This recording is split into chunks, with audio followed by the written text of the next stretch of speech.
স্বাগত জানাচ্ছি খাতুনগঞ্জ থেকে মতিঝিলে, সাথে আছে আমি শামীম জাহিদি। রাজনৈতিক অস্থিরতায় 10,000 কোটি টাকার রপ্তানি আদেশ অন্য দেশে চলে গেছে বলে বলছেন বাংলাদেশের যারা গার্মেন্টস আছে তারা। এছাড়া ইউরোর দরপতনের ফলে আগামীতে ইউরোর পোশাক রপ্তানির প্রবৃদ্ধি কমার আশঙ্কা বিশ্লেষকদের। আজ আমাদের আলোচনার বিষয় পোশাক রপ্তানি। এই নিয়ে আলোচনা করতে আমার সাথে স্টুডিওতে রয়েছেন প্রিটি গ্রুপের চেয়ারম্যান মোহাম্মদ আলী তালুকদার। তবে মূল আলোচনা যাবার আগে দেখে নেব একটি প্রতিবেদন। মার্কিন ডলারের বিপরীতে ক্রমেই দুর্বল হয়ে পড়ছে ইউরোপের ১৯ দেশের অভিন্ন মুদ্রা ইউরো। ২০০৬ সালের পর ডলারের বিপরীতে ইউরোর বিনিময় মূল্য এখন সর্বনিম্ন। দেশের মোট রপ্তানির ৬০ ভাগের বেশি যায় ইউরোপে। গেল এক বছরে টাকার বিপরীতে ১৮% দর হারানোয় তাই বিপাকে তৈরি পোশাক খাত। তারা যেহেতু ইউরোর বিনিময়ে কম টাকা পাবেন, কাজে একই পরিমাণ এক্সপোর্ট করলে টাকার অঙ্কে তাদের রেভিনিউ কমবে এবং সেই রেভিনিউ কমার কারণে আর কোনো ইফেক্ট না হয়, তাহলে তাদের প্রফিটের উপরে একটি ধাক্কা আসবে। এর সাথে চলমান রাজনৈতিক অস্থিরতায় চিন্তিত পোশাক রপ্তানিকারকদের সংগঠন বিজিএমইএ। সংগঠনটি বলছে ৫ জানুয়ারির পর থেকে চলা রাজনৈতিক সহিংসতায় ১০,০০০ কোটি টাকার রপ্তানি আদেশ চলে গেছে অন্যত্র। ভিয়েতনামে কিন্তু গ্রোথ অনেক বেড়ে গেছে, ইন্ডিয়ায় গ্রোথ অনেক বেড়ে গেছে, আমাদের এটা কমছে দিন দিন।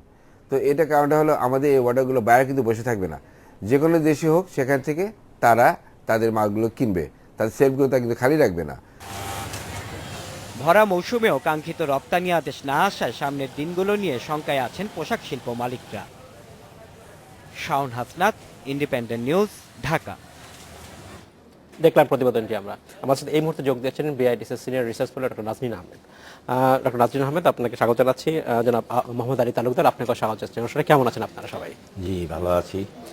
জনাব তালুকদার, প্রথম প্রশ্ন আপনার কাছে জানতে চাচ্ছি যে আমরা প্রতিবেদন দেখলাম যেখানে বলা হচ্ছে যে এই গত ৫ জানুয়ারির পর থেকে দেশে যে রাজনৈতিক সহিংসতা চলছে এবং হরতাল অবরোধের ফলে প্রায় ১০,০০০ কোটি টাকার রপ্তানি আদেশ হারিয়েছে বাংলাদেশের গার্মেন্টস সেক্টর।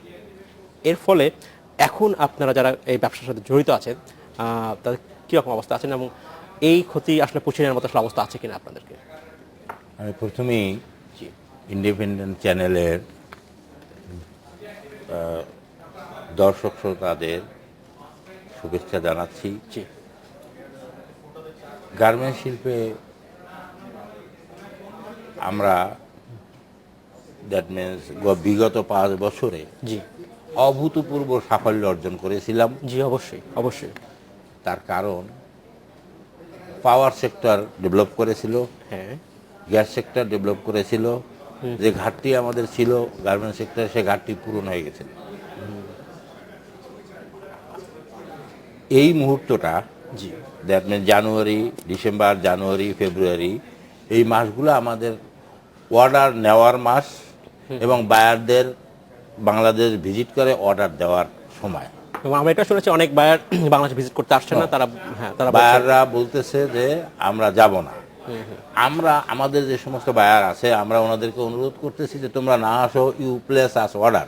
রাইট। ওরা শঙ্কিত যে আমাদের দেশের যে বর্তমান পরিস্থিতি, এই পরিস্থিতিতে আমরা ওদের অর্ডার সময় মতো সাপ্লাই দিতে পারবো না, সরবরাহ দিতে পারবো না। এই কারণে আমাদের দেশে যে অর্ডারগুলা এবার কাঙ্ক্ষিত অর্ডার, যে অর্ডারগুলো এবার আসার কথা ছিল, সেই অর্ডারগুলা বায়ার প্রথম চীন, ইন্ডিয়া, ভিয়েতনামে ট্রাই করতেছে এবং ওখানে অর্ডার প্লেস করতে পারলে আর সেই অর্ডারটা বাংলাদেশে আসতেছে না। আচ্ছা, এই অবস্থা। এবং এক্ষেত্রে গার্মেন্টস শিল্পে আমার মনে হয় সো ফার আই গেজ যে আমাদের দেশে প্রায় ৪,২৫৬টি গার্মেন্টস শিল্প আছে। আমার মনে হয় 1/3 গার্মেন্টস শিল্প বন্ধ হয়ে যাবে। জনাব তালুকদার, আপনাকে ধন্যবাদ। আমি আপনার কাছে ফিরে আসবো। ডক্টর আহমদ, আপনাকে জানতে চাচ্ছি যে আমরা যে আলোচনা করছি যে প্রায় ১০,০০০ কোটি টাকার রপ্তানি আদেশ অন্য দেশে চলে গেছে বলে বলছেন আমাদের গার্মেন্টস ব্যবসায়ীরা। এর সাথে আরেকটা সংখ্যা যোগ হয়েছে, সেটা হচ্ছে ইউরোপের বাজারে ইউরোর দর কমে গেছে ডলার এগেইনস্টে, যার ফলে ওইখানে যে আমাদের প্রবৃদ্ধি সেটাও কমে যাবে। সব কিছু মিলে আমাদের একমাত্র বলা যায় যে একমাত্রই রপ্তানি পণ্য যেটা প্রতি নির্ভরশীল আমরা, তার যদি এই অবস্থা হয়, সামনে আপনি কী অবস্থা দেখছেন? রপ্তানি আয় যেটা, সেই রপ্তানি আয় কিন্তু শুধু রপ্তানি কারকের জন্য যে একটা আয়ের উৎস তা না, একটা দেশের আয়ের উৎস। এবং এই রপ্তানি আয় কিন্তু আমাদের প্রবৃদ্ধি, যে কটি উপাদানকে ঘিরে আমরা একটা অর্থনৈতিক প্রবৃদ্ধি পরিমাপ করি, তার অন্যতম উপাদান হচ্ছে রপ্তানি আয়। সেক্ষেত্রে উনি যেটা বলছিলেন 1/3 গার্মেন্টস ফ্যাক্টরি বন্ধ হয়ে যাবে, তার তো একটা ইকোনমি ওয়াইজ কনসিকোয়েন্স আছে, কারণ ওই গার্মেন্টস শিল্পে কিন্তু প্রচুর মানুষ কাজ করছে, ওয়ার্কাররা আছে। এবং এখানে এমন ওয়ার্কাররা আছেন, আমরা জানি যে নারী শ্রমিকের প্রাধান্য বেশি, তাদের কিন্তু অন্য স্কিল কম, তারা যে এই সেক্টরটা বন্ধ হলে আরেক জায়গায় যে কাজ করবেন এই স্কিলটা কিন্তু অনেকের নাই। ফলে এটার একটা ইকোনমি ওয়াইড ইম্প্যাক্ট আছে। কাজেই আমাদের অভ্যন্তরীণ যে দুরবস্থা প্লাস ইউরোপিয়ান বাজারে ইউরোর এই দরপতনের কারণে যেটা হচ্ছে, তাতে হচ্ছে যে ওই বায়ারদের জন্য কিন্তু ওইখানে যারা ইম্পোর্ট করছেন তাদের জন্য, অর্থাৎ তাদের জন্য কস্ট বেড়ে যাচ্ছে মার্কেটে। ফলে আমরা ওই রপ্তানি পণ্যগুলো যে সস্তায় যেভাবে ওই বাজারে দিতে পারতাম সেটা পারছি না। এই দুটো মিলিয়ে আসলে আমাদের ইমিডিয়েট একটা তো হচ্ছে এই সেক্টরে রপ্তানি খাতে ওনারা যারা সরাসরি জড়িত আছেন তাদের উপরে এফেক্ট, এবং দ্বিতীয় পর্যায়ের আশঙ্কাটা হচ্ছে যদি আসলেই এই রপ্তানি আদেশ বাতিল হওয়া কি লাভ কমে যাওয়া সব মিলিয়ে যদি একটা দীর্ঘমেয়াদী এটা চলতে থাকে, তাহলে কিন্তু আমাদের এই সেক্টরের যে এর পরের যে এফেক্টগুলো দ্বিতীয় রাউন্ডের অর্থনীতির উপরে, প্রবৃদ্ধির উপরে, সেগুলো আমরা দেখতে পাবো, এবং সেটা কিন্তু পুরো অর্থনীতির জন্য ভালো নয়।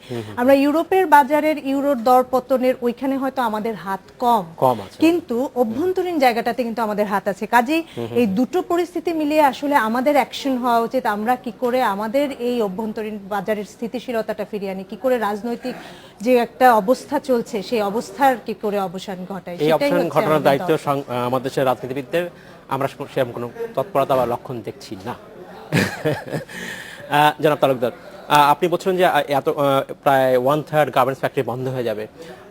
আপনি যদি আপনার এক্সপিরিয়েন্স থেকে বলেন, এই মুহূর্তে যে অর্ডারের কথা আপনি বলছেন, যে অর্ডার আপনি সাধারণত প্রতি বছর এই সময় একটা পিক সিজন এখন বলা হচ্ছে যেটা পান, সেই অর্ডারের কতখানি কমে গেছে আসলে? আমার তো মনে হয় 50% গার্মেন্টস আচ্ছা, হয়তো 1/3 অর্ডার পেতেও পারে, আর 50% হয়তো টোটাল যে অর্ডার তার পাওয়ার কথা তার 50% পেতে পারে। আচ্ছা, এর ফলে আপা যেটা বলেছেন জি, যে বেকার সমস্যার সৃষ্টি হবে প্রবল। রাইট। তার কারণ we are not thinking about arts. আমরা এন্টারপ্রাইনার, আমাদের তো একটা রুটি দুটা ভাত, এই তো আমাদের তো খাইতে পড়তে বেশি কিছু লাগে না। জি জি, আমরা যেমন আমার শিল্প প্রতিষ্ঠানগুলিতে 20,000 শ্রমিক কাজ করে। এখন যদি 20,000 শ্রমিক, আমি যদি আমার শিল্প প্রতিষ্ঠান যদি চালু না থাকে তাহলে তো এই 20,000 শ্রমিক বেকার হয়ে যাবে। রাইট। এই 20,000 শ্রমিক কোথায় যাবে? What about them? তো কাজেই আমরা মনে করি যে কোনো অবস্থায়, যে কোনো পরিস্থিতিতেই এই অবস্থার অবসান হওয়া দরকার। সেটা আমরা আশা করি সবাই বলছে। সেটা সরকারি করুক কিংবা সম্মিলিতভাবেই করতে হবে, সম্মিলিতভাবেই করুক, সম্ভব নয়। We are not concern with that, but আমরা মনে করি যে এটা যে কোনো অবস্থায় বন্ধ হওয়া দরকার। এবং আসলে হচ্ছে যে আন্দোলনের এই ধরনের অবস্থা থাকলে যেটার অর্থনৈতিক কনসিকোয়েন্স অনেক বেশি এবং এটা যখন অনুভূত হওয়া শুরু হবে তখন কিন্তু পরিস্থিতিটা যারা এই আন্দোলনকে কেন্দ্র করে তাদের স্বার্থসিদ্ধি করতে চাচ্ছেন তাদেরও নিয়ন্ত্রণের বাইরে চলে যাবে। কারণ আমার শুধু এক গার্মেন্টস সেক্টরেই 40 লাখের বেশি শ্রমিক, তার অর্ধেকও যদি বাইরে চলে যেতে হয়, 1/3ও যদি যায়, কত শ্রমিক আমার বেকার হয়ে যাবে। এবং সবচেয়ে বড় কথা, আমরা প্রবৃদ্ধি যে মাত্রায় আমাদেরকে এগিয়ে আমরা নিতে চাচ্ছি, যেখানে আমরা যেতে চাচ্ছি, আমরা মধ্য আয়ের দেশ বলতে বলতে আমরা হয়রান হয়ে গেছি, কিন্তু সেটার সাথে শক্তিগুলো যদি না থাকে তাহলে আসলে এই রাজনৈতিক এই আন্দোলনকে ঘিরে যে রাজনৈতিক উদ্দেশ্য কোনো একটা গোষ্ঠী উদ্দেশ্য সাধন করতে চাচ্ছেন, তারাও কোন দেশ নিয়ে তারা আগাবেন? তারা যখন যেই দেশটাকে হাতে পাবেন সেই দেশটা ওই যে বলে যে গুটি কত কয়েকশো মানুষের দেশ হিসেবে যদি তারা দেখতে চান, সেই পপুলারিটি নিয়ে আসলে দীর্ঘদিন থাকতে পারবেন না।